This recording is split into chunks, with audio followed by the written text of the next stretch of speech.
नमस्कार, स्वागत है आपका मेरे YouTube channel RK competition classes पे। मेरा स्वागत। आज आपको अध्ययन करवाऊंगा कोशिका झिल्ली के बारे में। कल अपने इससे जो पहले वाला वीडियो था उसके अंदर जंतु कोशिका का अध्ययन किया था, और जंतु कोशिका में जो सबसे बाहर का आवरण है उसे अपन बोलते हैं कोशिका झिल्ली। तो कोशिका झिल्ली का अध्ययन करेंगे। ये कोशिका झिल्ली का डायग्राम है जिसके अंदर अलग अलग लेबलिंग की हुई है। मैं सबको एकदम डिटेल में आपको बताऊंगा, ठीक है। तो कोशिका झिल्ली, तो सबसे पहले अपन बात करते हैं कोशिका झिल्ली के हिस्टोरिकल पार्ट, मतलब इतिहास की। तो कोशिका झिल्ली की खोज और शब्द किसने दिया? कोशिका झिल्ली की जो खोज थी और जो शब्द था वो सबसे क्रेमर और नेगेली, दो नाम है, क्रेमर और नेगेली नाम के वैज्ञानिकों ने सबसे पहले बताया था कोशिका झिल्ली के बारे में। और कोशिका झिल्ली की संरचना के बारे में सबसे पहले जो अपन बोल सकते हैं सबसे विकसित और सबसे मान्य वाला सर्वमान्य मॉडल है उसे अपन बोलेंगे तरल मोज़ेक मॉडल। जो सर्वमान्य मॉडल है उसकी बात कर रहे हैं अपन। ऐसे तो और भी जो कोशिका झिल्ली को समझाने के लिए जो मॉडल दिए गए थे वो भी है, लेकिन अपन यहाँ पे बात करेंगे तरल मोज़ेक मॉडल के बारे में। तो तरल मोज़ेक मॉडल का जो प्रतिपादक है, जिन्होंने इन्हें दिया, दो वैज्ञानिक थे, सिंगर और निकोलसन नाम के वैज्ञानिक थे। उन्होंने कोशिका झिल्ली के बारे में सर्वप्रथम बताया। उन्होंने बताया कि कोशिका झिल्ली एक प्रकार की फॉस्फोलिपिड व प्रोटीन से मिलकर बनी संरचना है। ये फॉस्फोलिपिड और प्रोटीन कोशिका झिल्ली में इस प्रकार व्यवस्थित होती है। देखो, जो फॉस्फोलिपिड है, अगर इसके एक अणु की बात करें तो ये एक अणु फॉस्फोलिपिड का, तो ये क्या होता है, इसके दो सिरे हैं। एक तो अग्रभाग जिसे अपन बोलते हैं जल रागी शिरा, बाहर वाला, जो बाहर वाला है आउटर साइड, तो उसे अपन बोलेंगे जल रागी शिरा, और जो पीछे वाला सिरा है उसे बोलेंगे जल विरागी पुच्छ शिरा। इस प्रकार ये बहुत सारे सिरे मिलकर दो परत का निर्माण करते हैं, और ये किससे मिलकर बने होते हैं? फॉस्फोलिपिड से मिलकर बने होते हैं, इसलिए इन्हें कहते हैं फॉस्फोलिपिड द्विपरत। ये दो परतें हैं, ठीक है। और इनके अंदर प्रोटीन पाई जाती है। कुछ प्रोटीन तो ऐसी जो इसके अंदर पूर्ण धसी होती है, कुछ आंशिक रूप से धसी होती है, उन्हें बोलते हैं अपन आंतरिक या समाकल प्रोटीन। ये जो आंतरिक व समाकल प्रोटीन है ये कोशिका झिल्ली में 70% पाई जाती है। इनकी मात्रा कितनी होती है?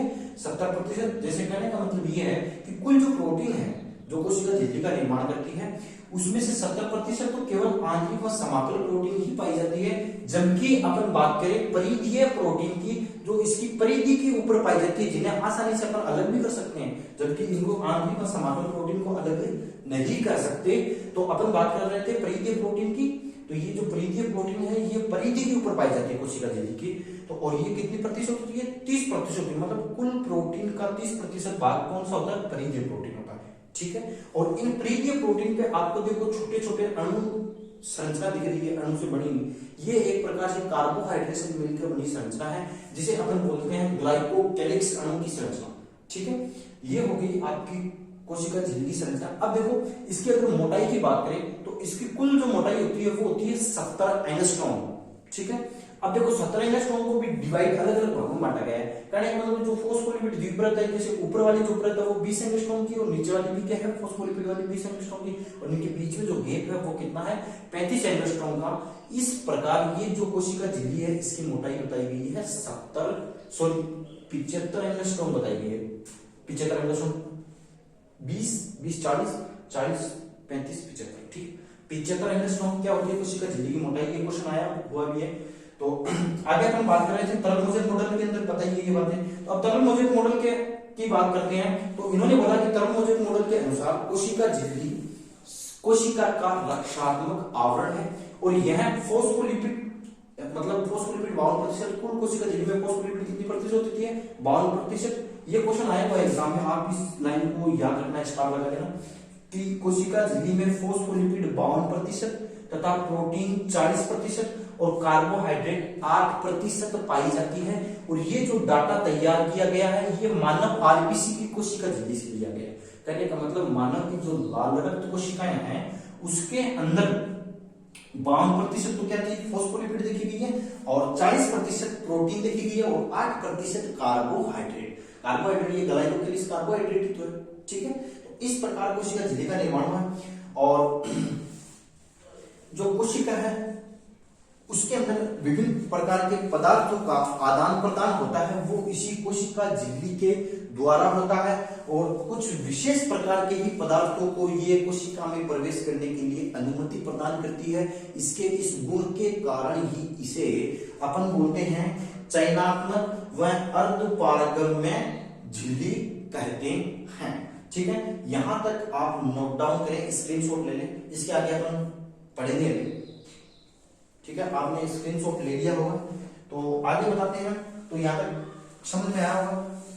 अब देखो जो कोशिका झिल्ली है, अभी अपन ने बात की कि अर्धपारगम्य होती है, चयनात्मक पारगम्य केवल विशेष प्रकार के पदार्थों का ही क्या करती है, आवागमन करती है, कोशिका के अंदर में बाहर आदान प्रदान करती है।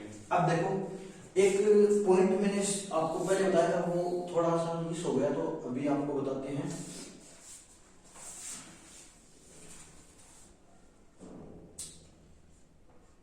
अब देखो कोशिका झिल्ली का एक काम तो हो गया कि आदान प्रदान विभिन्न प्रकार के पदार्थों का। अब देखो कोशिका झिल्ली, मेरे साथ आप नोट करना चाहो तो कर सकते हो। कोशिका झिल्ली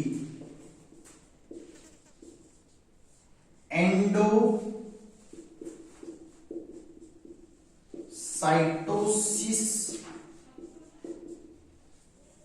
व एक्सोसाइटोसिस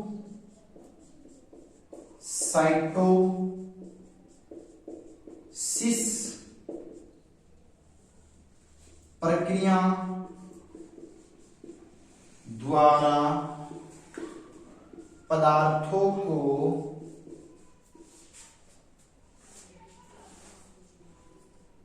आदान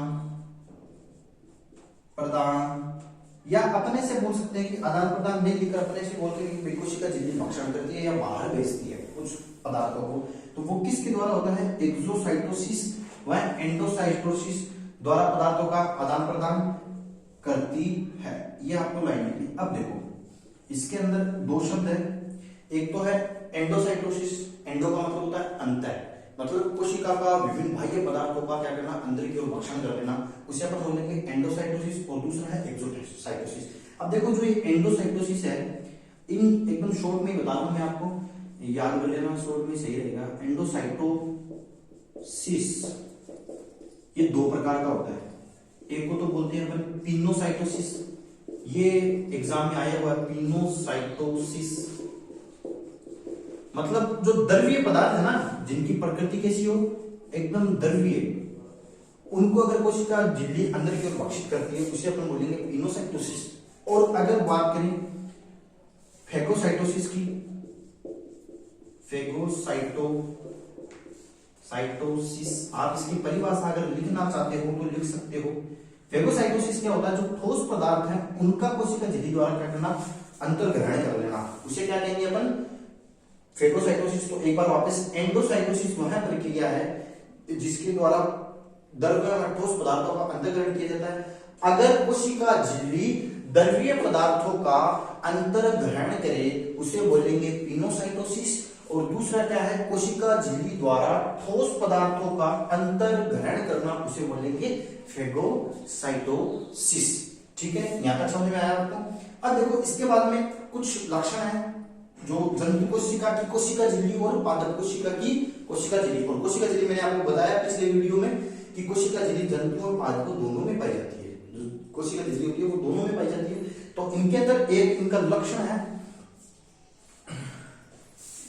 आप इसे नोट डाउन करो, स्क्रीनशॉट ले लो, आगे बताता हूं।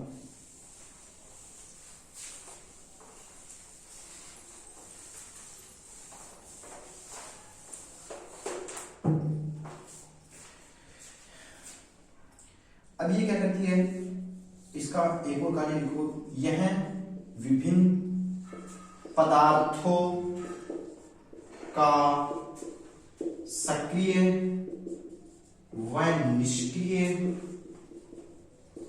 रूप से आवागमन कराती है।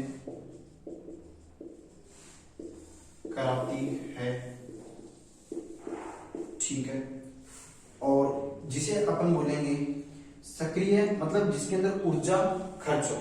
ठीक है, उसे अपन लेंगे अपन सक्रिय और जो निष्क्रिय है वह परिवहन जिसके द्वारा ऊर्जा खर्च ना हो, मतलब बिना ऊर्जा के खर्च की पदार्थों का क्या होना, आवागमन होना, इसे अपन क्या होंगे, निष्क्रिय रूप से। ठीक है, अब दो शब्द लिखे, दो शब्द याद रखो। एक तो लिखो डेस्मोसोम,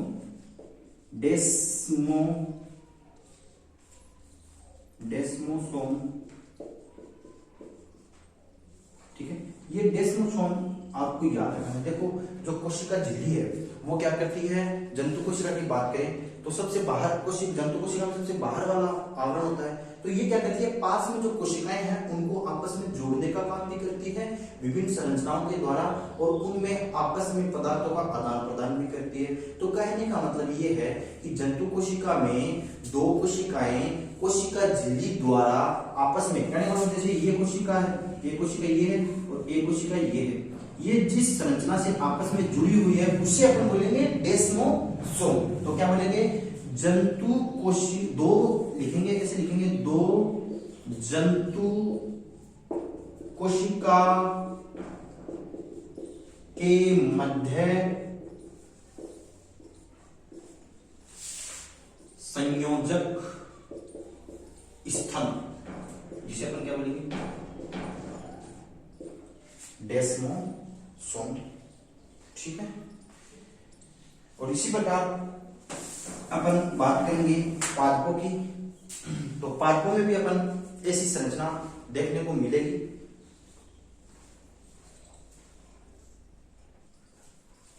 तो इसी प्रकार अगर बात करें पादप कोशिका में, तो इसके अंदर एक प्लाज्मो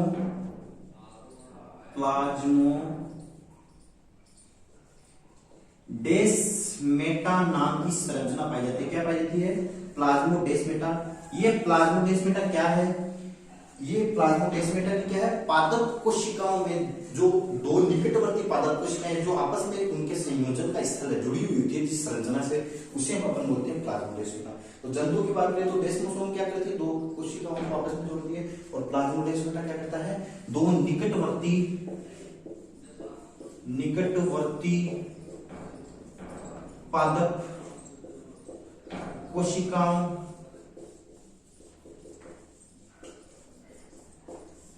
का संयोजक स्थल। ठीक है, ये हो गई आपकी कोशिका झिल्ली कंप्लीट। यहां तक आपको समझ में आया होगा। ठीक है, नेक्स्ट वीडियो में अपन बात करेंगे दूसरे कोशिकाओं की, जिसे अपन आगे मैं बता दूंगा आपको। ठीक है।